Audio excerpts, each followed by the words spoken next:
जो व्यक्ति चातुर्मास के 4 मास के दौरान तपस्या करता है वह स्वर्ग के दिव्य पेय सोम रस को पीने की योग्यता प्राप्त कर लेता है। राधे राधे दोस्तों, जय श्री कृष्णा। स्वागत है आपका हमारे चैनल पर। तो आज हम जानेंगे कि चातुर्मास क्या है और इसके विशेष नियम क्या हैं, इसको कैसे किया जाता है और इसमें किस प्रकार की तपस्या की जाती है। उससे पहले अगर आप हमारे चैनल पर नए हैं तो प्लीज़ चैनल सब्सक्राइब कर लीजिए और बेल आइकन प्रेस कर दीजिए और एक प्यारा सा लाइक कर दीजिए। तो चलिए शुरू करते हैं। वेदों में कर्मकांड के अनेक नियम बताए गए हैं जो कि मनुष्य को स्वर्गीय सुख और आनंद की प्राप्ति करने का वचन देते हैं। इन सभी वैदिक यज्ञ और विधान के द्वारा मनुष्य दीर्घायु, आयुष्मान, स्वस्थ शरीर और उच्च स्तरीय आनंद की प्राप्ति तो कर लेता है, लेकिन जब उनके यह सभी पुण्य कर्म समाप्त हो जाते हैं तो उसे फिर से इसी पृथ्वी पर वापस आना पड़ता है और यह सभी कार्य एक जीवात्मा को 84 लाख योनि और जन्म मरण के चक्र से मुक्ति नहीं दिला सकते हैं। यह कार्य मात्र परम भगवान श्री कृष्ण की भक्तिमय सेवा द्वारा ही संभव हो सकता है और तभी तो श्री कृष्ण भगवान भागवत गीता के 15वें अध्याय के 6ठे श्लोक में कहते हैं, न तद्भावयेते सूर्य न शशांक न पावक यद्गत्वा न निवततं धामं परमं मम।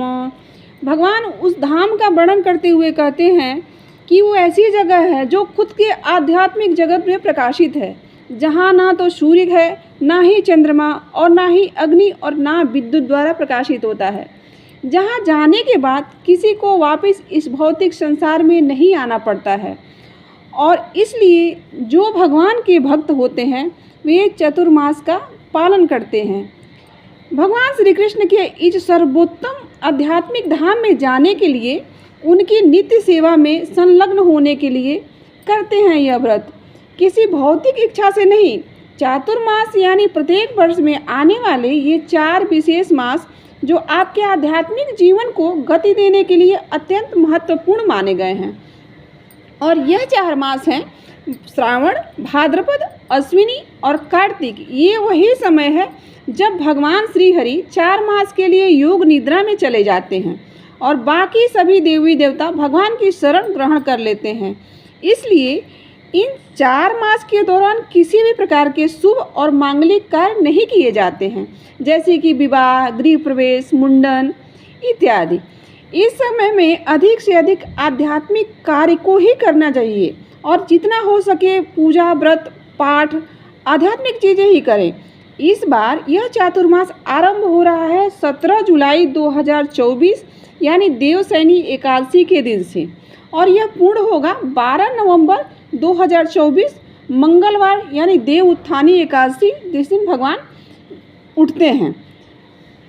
वैष्णव परंपरा के अनुसार हम चातुर्मास का पालन आषाढ़ मास की पूर्णिमा से लेकर कार्तिक मास की पूर्णिमा तक करते हैं। इसलिए इस बार चातुर्मास का पालन हम करेंगे 21 जुलाई 2024 रविवार से और यह पूर्ण हो जाएगा कार्तिक पूर्णिमा के यानी 15 नवंबर 2024 शुक्रवार के दिन। इन 4 मासों में कौन सा मास कब से आरंभ हो रहा है इसके ऊपर हम फिर बात करेंगे दूसरी वीडियो में। अभी के लिए हम जानते हैं कि इसका नाम चातुर्मास क्यों है और यह कब से शुरू हो रहा है। सबसे पहले ये जानते हैं कि चातुर्मास का पालन क्यों जरूरी है। क्या इसके पीछे कोई वैज्ञानिक कारण है या फिर सिर्फ धर्म और आध्यात्मिक के नाम पर हमें ये सब कठिन तपस्या करनी चाहिए। तो चलिए जानते हैं। हमारे वैदिक शास्त्रों में बताया गया है कि आषाढ़ मास के शुक्ल पक्ष में आने वाली देवशयनी एकादशी के दिन भगवान श्री हरि 4 पवित्र मासों के लिए योग निद्रा में चले जाते हैं। उनके साथ साथ अन्य सभी देवी देवता उनकी शरण ग्रहण कर लेते हैं। इसलिए इन 4 मास के अंदर सामान्य मनुष्य समाज में कोई भी शुभ या मांगलिक कार्य नहीं करता है और न ही किया जाता है। इन 4 मास के अंदर जब भगवान श्री हरि योग निद्रा में होते हैं उस समय भगवान शिव शंकर इस संपूर्ण विश्व का कार्यभार संभालते हैं और भगवान शंकर उन सभी लोगों के ऊपर विशेष रूप से प्रसन्न होते हैं जो कुछ नियम और संकल्प लेकर तपस्या करते हैं।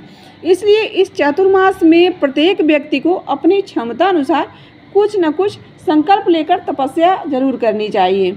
इनसे आंतरिक शुद्धिकरण भी होता है और शरीर में जो अनेक प्रकार की विकार जो हो जाते हैं उससे भी आपको मुक्ति मिलती है। लेकिन इस चातुर्मास के पालन के पीछे एक वैज्ञानिक कारण भी है और वह यह है कि वर्ष में आने वाले यह विशेष 4 मास वर्षा ऋतु के समय में आते हैं, जिसमें वर्षा के कारण अनेक प्रकार की शारीरिक समस्याएं आने की संभावना रहती है और वर्षा के कारण सामान्य रूप से प्रवास इत्यादि करना भी मुश्किल हो जाता है। बस इन्हीं सभी कारणों के विषय में सोचकर हमारे ऋषि मुनियों ने इस 4 मास को सर्वोत्तम साधन बनाया है आपके उपयोग के लिए। और आज 4 मास का महत्व इसीलिए आध्यात्मिक जीवन में कुछ विशेष ही है। सभी सन्यासी और साधु कई बार तो प्रवास नहीं करते हैं और एक ही स्थान पर रहकर अधिक से अधिक प्रभु का भजन करते हैं और भगवान की तपस्या करते हैं। तो कुछ ये कारण भी है कि ये चातुर्मास का पालन आदमी करता है। सामान्य मनुष्य को भी यही शिक्षा दी जाती है कि इन 4 मासों में वे अपने सांसारिक और सामाजिक कार्यों को रोककर अधिक समय अपने आध्यात्मिक जीवन को दें। यही कारण था कि भगवान श्री रामचंद्र ने भी माता सीता की खोज को रोक दिया था चातुर्मास के इस प्रथम श्रावण मास के अंदर, क्योंकि ये भी प्रकृति के नियम का सम्मान करना चाहते थे। इस समय के अंदर अनेक व्रत उपवास और नियमों का पालन भी करना होता है।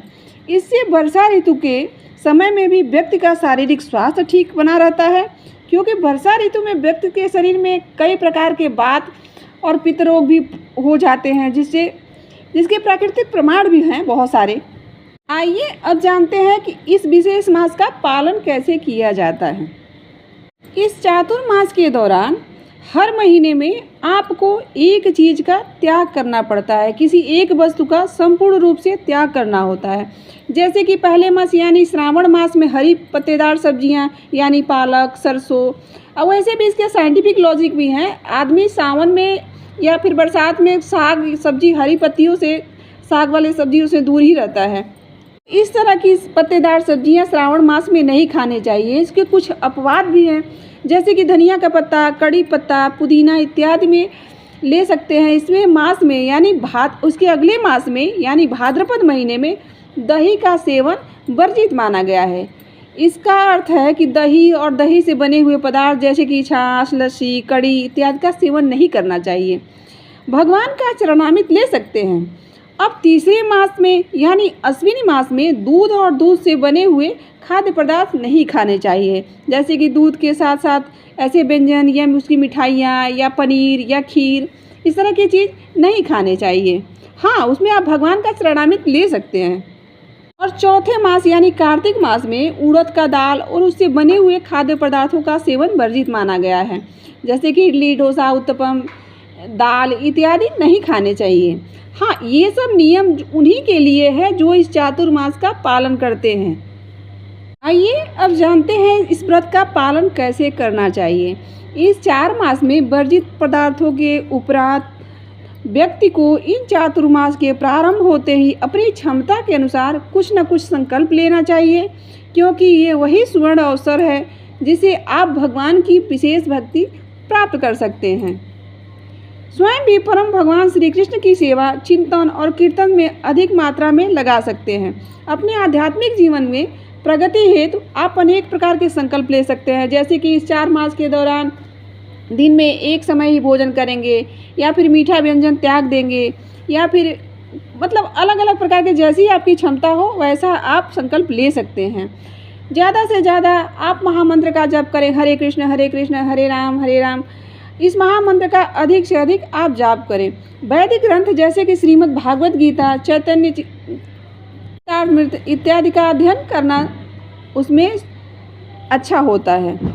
इस 4 मास के दौरान प्रतिदिन प्रातः ब्रह्म मुहूर्त में उठना और यदि सुविधा है तो किसी भी धाम में जाकर वास करना, गंगा जमुना जैसी पवित्र नदी में स्नान करना, अपनी क्षमता के अनुसार दान देना, शारीरिक रूप से मंदिर में जाकर और घर पर ही भगवान की विशेष सेवा करना, मानसिक रूप से और वाणी से किसी के प्रति भी कोई भी अपराध न हो जाए, इस बात का विशेष ध्यान रखना।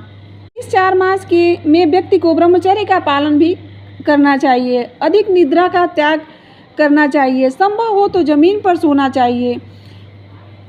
तो और सात्विक भोजन लें, लहसुन प्याज का त्याग कर दें, यदि हो सके तो नशीले पदार्थ ना ग्रहण करें, मांस मदिरा का भी सेवन न करें।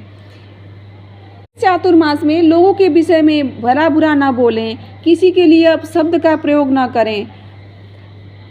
अधिक से अधिक भगवान श्री कृष्ण की चरण कमलों की प्रार्थना करें, उनकी वंदना करें। ये सारी तपस्याएं, ये सारे नियम उनके लिए ही हैं जो स्वस्थ हैं, जो यह कर सकते हैं। वृद्ध, गर्भवती या बीमार व्यक्ति इस तरह की तपस्या ना करें। इस प्रकार आप पूर्ण श्रद्धा और नियम पूर्वक चातुर्मास का पालन कर सकते हैं। तो ये थी आज की हमारी वीडियो चातुर्मास के ऊपर। कैसी लगी कमेंट करके ज़रूर बताइएगा, और अच्छी लगी तो हमारे चैनल से भी जुड़ जाइए। राधे राधे, जय श्री कृष्ण। यहाँ तक बने रहने के लिए बहुत बहुत धन्यवाद।